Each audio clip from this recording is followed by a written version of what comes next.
Does the Millennial Kingdom have an origin?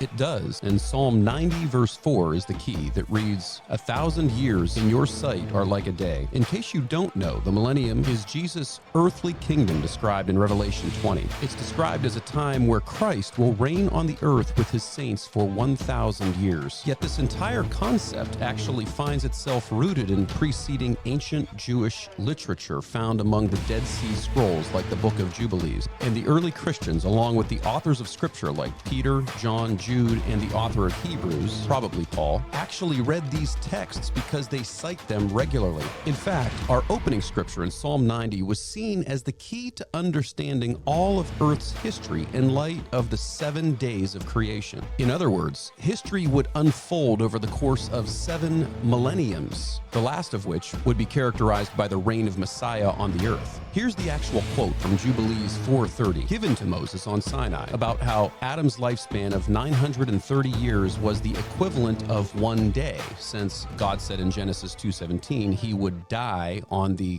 day he ate the apple. Adam lacked 70 years from 1,000 years, because 1,000 years are 1 day in the testimony of heaven. For this reason, it was written regarding the tree of knowledge, on the day that you eat from it, you will die. Therefore, he did not complete the years of this day, because he died during it. This belief is called Millennial Day Theory, and it was held by many early Christians, including the spiritual grandson of the Apostle John named Irenaeus. My point in saying this is it seems only logical that it was the whole point of John's revelation that the time of Christ's reign is now. This understanding also seems to be supported by the gospel proclamation of the early church that Christ was seated at God's right hand and that a time of judgment was coming upon those who don't believe in him. Think on it, friends, and answer these questions. Do you believe Jesus' kingdom is now? What might this millennial kingdom mean to you if it is a present reality? How can you walk in boldness today because Jesus is King?